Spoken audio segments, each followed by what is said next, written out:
Punjabi singer Sidhu Moosewala हत्याकांड का मुख्य आरोपी गैंगस्टर लॉरेंस बिश्नोई जो इस वक्त पंजाब पुलिस की कस्टडी में है और आज यानी कि 13 दिसंबर तक उसकी मुख्तसर पुलिस को रिमांड मिली हुई थी। आज उसका रिमांड जब खत्म हुआ तो लॉरेंस बिश्नोई को एक बार फिर से कोर्ट में पेश किया गया और कोर्ट में पेश करने के बाद उसकी 4 दिनों की रिमांड बढ़ाई गई है। तो आखिर 4 दिनों की रिमांड उसकी क्यों बढ़ाई गई है, इस बारे में चर्चा करेंगे इस वीडियो में। और दूसरी चर्चा इस वीडियो में ये करने वाले हैं कि लॉरेंस बिश्नोई गैंग के एक और गैंगस्टर जो लॉरेंस का दाहिना हाथ कहा जाता है, संपत नेहरा और गोल्डी बराड़, इन दोनों ने मिलकर इसी साल 2022 के शुरुआती महीने यानी कि जनवरी के महीने में पंजाब के पंचकुला के एक व्यापारी जिसका नाम बताया जा रहा था अंग्रेज सिंह, उससे 1 करोड़ रुपए की फिरौती मांगी थी। 5 लाख रुपए की रंगदारी बिजनेसमैन अंग्रेज सिंह ने संपत नेहरा के बहनोई को सौंप दी थी। लेकिन उसके बाद जब पुलिस कंप्लेंट की गई थी तो संपत नेहरा का बहनोई मंजीत उर्फ सोनू गिरफ्तार हुआ था। तो अब कोर्ट ने उसे जमानत दे दी है। तो कोर्ट ने आखिर जमानत क्यों दी है, इस खबर पर भी चर्चा करेंगे। और तीसरी चर्चा इसी वीडियो में ये करने वाले हैं कि अभी 2 दिन पहले एक खबर आई थी कि पंजाबी सिंगर सिद्धू मूसेवाला के पिता बलकौर सिंह साहब ने साफ तौर से कहा था कि अगर राजनीति में आना होगा तो मैं आने वाले समय में राजनीति में भी आ सकता हूं। तो इसको लेकर सोशल मीडिया पर कई सारी प्रतिक्रियाएं आ रही हैं। कई सारे लोग ये कह रहे हैं कि सिद्धू मूसेवाला के पिता राजनीति में नहीं आना उन्होंने बयान दिया था कि मैं कभी राजनीति में नहीं आऊँगा, तो अब ऐसा बयान क्यों दे रहे हैं, तो इस पर भी हम चर्चा करेंगे। तो तीनों खबर पर चर्चा करेंगे, तो बने रहिएगा वीडियो के अंत तक। नमस्कार, मेरा नाम है देवनाथ पांडे और आप देख रहे हैं BDF न्यूज़ की क्राइम सीरीज खलनायक, जिसमें हम आपको रोजाना सुनाते हैं अपराध की दुनिया की छोटी और बड़ी खबरें। तो सबसे पहले चर्चा करेंगे गैंगस्टर लॉरेंस बिश्नोई के बारे में, जिसका रिमांड 4 दिनों के लिए बढ़ाया गया है। तो आपको याद होगा लॉरेंस बिश्नोई सिद्धू मूसेवाला की हत्या के बाद तो पंजाब गया था। पंजाब से जब करीब 6 महीने के बाद वापस NIA उसे दिल्ली लेकर आई तो दिल्ली में पूछताछ चल रही थी और ये कहा जा रहा था कि लॉरेंस बिश्नोई की जब NIA से पूछताछ खत्म होगी तो उसे वापस तिहाड़ जेल में शिफ्ट कर दिया जाएगा। लेकिन ऐसा हुआ नहीं। मुख्तसर पुलिस उसे रिमांड पर ले गई। आज यानी कि 13 दिसंबर तक उसका रिमांड मिला हुआ था। आज जब रिमांड खत्म हुआ तो उसे एक बार फिर से रिमांड बढ़ाने की मांग की गई और रिमांड बढ़ भी गई। अब यानी कि 4 दिन तक लॉरेंस बिश्नोई से और भी पूछताछ की जाएगी। दरअसल लॉरेंस बिश्नोई ने पंजाब के मुख्तसर में 30 लाख रुपए की रंगदारी मांगी थी इस पूरे मामले में और कहीं ना कहीं उस व्यापारी ने शिकायत की थी और इसी मामले को लेकर लॉरेंस बिश्नोई से पूछताछ की जा रही है। चूंकि लॉरेंस बिश्नोई को लेकर कहा जाता है कि पूछताछ में लॉरेंस बिश्नोई ज़्यादा पुलिस का समर्थन नहीं कर रहा है, इसीलिए रिमांड बढ़ाने की पेशकश की गई थी।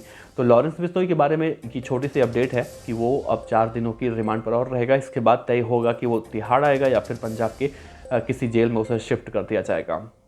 दूसरी जो खबर देखने और सुनने को मिली कि कोर्ट ने आज संपत नेहरा के जीजा बताने वाले मंजीत सिंह उर्फ सोनू को जमानत दे दी। कई लोग कह रहे हैं कि भाई जमानत उसे क्यों मिली, तो हम माननीय कोर्ट का सम्मान करते हैं, लेकिन कोर्ट ने साफ तौर से इसलिए जमानत दी है क्योंकि कहा गया कि अभी इस केस को अभी ट्रायल में बहुत ज़्यादा वक्त है। तो पंजाब के बिजनेसमैन अंग्रेज सिंह से जनवरी के महीने में गोल्डी बराड़ के नाम पर 1 करोड़ रुपए की रंगदारी मांगी गई थी। तो संपत नेहरा चूंकि इस वक्त जेल में बंद है तो उसने अपने एक बहनोई को यानी कि मंजीत सिंह उर्फ सोनू को वहां पर भेजा था पैसे लेने के लिए। 1 करोड़ की रंगदारी की मांग की जा रही थी और बाद में डिस्कस जब हुआ था इन दोनों के बीच में तो 25 लाख पे बात तय हुई थी और 5 लाख रुपए अंग्रेज सिंह जो कि बिजनेसमैन है उन्होंने संपत नेहरा के बहनोई को दे भी दिया था। उसके बाद उन्होंने पुलिस कंप्लेंट किया सेक्टर 34 में और सेक्टर 34 थाने की पुलिस मंजीत सिंह को उठा लेती है और आर्म्स एक्ट और वसूली के मामले में उन्हें गिरफ्तार कर लिया जाता है और 8 फरवरी से लेकर आज तक वो पुलिस की कस्टडी में थे। अब उन्हें जमानत मिल गई। तो कोर्ट ने सुनवाई करते हुए इस मामले में कहा है कि जो पीड़ित ने आरोप लगाए हैं उसको साबित करने में ट्रायल में जब वो साबित हो जाएगा तब कहीं ना कहीं ये बातें निकल कर सामने आएंगी।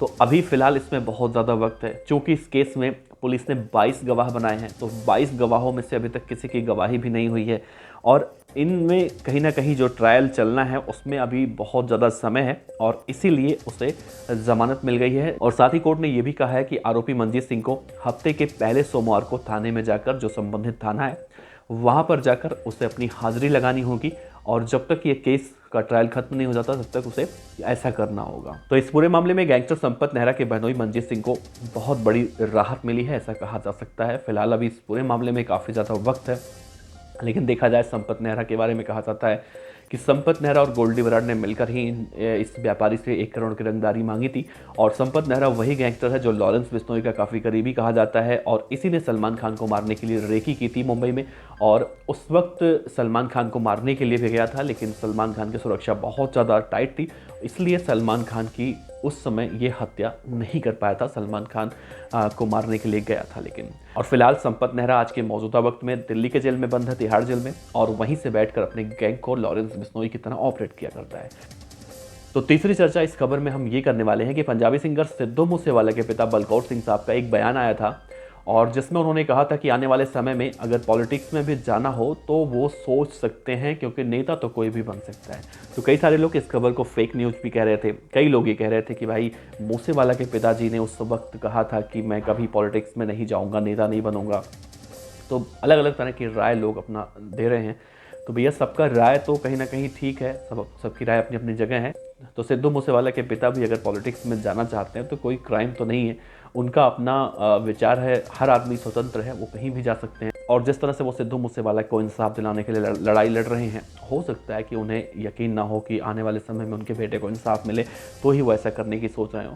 वैसे देखा जाए तो सबको खुश कर पाना कहीं ना कहीं बहुत ज़्यादा मुश्किल है। जिसके ऊपर ये सब कुछ गुजरता है वही बहुत ही ज़्यादा बेहतर तरीके से बता सकता है।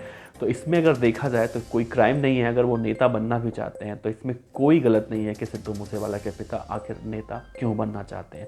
दरअसल सभी लोग ये चाहते हैं कि सिद्धू मूसेवाला को इंसाफ मिले, गोल्डी बराड़ हिंदुस्तान आए। और तो कहीं ना कहीं एक सोशल मीडिया पर जो लोग अपनी भावनाएं व्यक्त करते हैं, उनकी भावनाओं को भी कहीं ना कहीं कद्र करना चाहिए। और मूसेवाला के पिता को भी अगर पॉलिटिक्स में अगर जाना चाहते हैं वो, तो उनको भी कहीं ना कहीं सपोर्ट करना चाहिए, क्योंकि पंजाब में वाकई में आज के मौजूदा वक्त में ज़रूरत है ऐसे ऐसे नेताओं की जो कम से कम पंजाब की जनता का भला भला कुछ सोचें। इस तरह से नहीं जिस तरह से आज के मौजूदा वक्त में देखा जा रहा है कि पंजाब के अंदर जिस तरह से गैंगस्टर कल्चर बहुत ज़्यादा देखने को मिल रहा है। लोग अपने घरों से बाहर निकलने में कहीं ना कहीं डरते हैं। मुख्यमंत्री भगवंत मान साहब तो कहते हैं कि पंजाब में भाईचारा है, लेकिन पंजाब के अंदर जो गैंगस्टर कल्चर लगातार देखने को मिलता है उस पर किसी का भी कोई बयान सामने नहीं आता है। हाँ, इतना ज़रूर आता है कि गैंगस्टर आज नहीं पैदा हुए हैं, गैंगस्टर आज से 10-20 साल पहले जो सरकारें थीं उनके सरकारों में ये पैदा हुए थे, और कई सारे लोगों के नाम लिए जाते हैं। खैर, नाम लेना यहाँ पर ठीक नहीं होगा, लेकिन मिला जुला अगर देखा जाए तो मूसेवाला के पिता अगर पॉलिटिक्स में आना चाहते हैं तो इसमें कुछ भी गलत नहीं है। वैसे आपका क्या कहना है, क्या मूसेवाला के पिता को पॉलिटिक्स में आना चाहिए या फिर नहीं आना चाहिए? लोगों की जो भावनाएं उनके साथ जुड़ी हुई हैं वो भावनाएं कहीं ना कहीं आहत होंगी, ऐसा लगता है आपको? तो आपके विचार नीचे कमेंट बॉक्स में ज़रूर रखिएगा। बहुत बहुत शुक्रिया आपका। देखते रहिए VDF न्यूज़। नमस्कार।